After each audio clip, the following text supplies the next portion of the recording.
Right, welcome back to Hollingwood Avenue job, and this is where we're up to so far. So all the tiling is now being completed.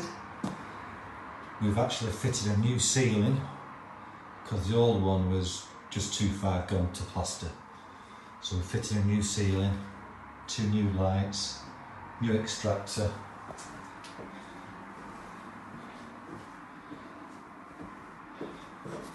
And the bath was just fitted over that bulkhead.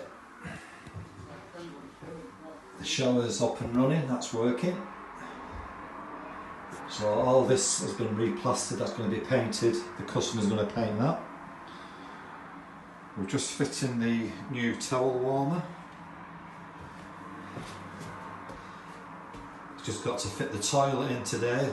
The sink's up and running. There's going to be an electric mirror there. So today all this will be completed, ready for the floor lays in the morning, and then that'll be finished.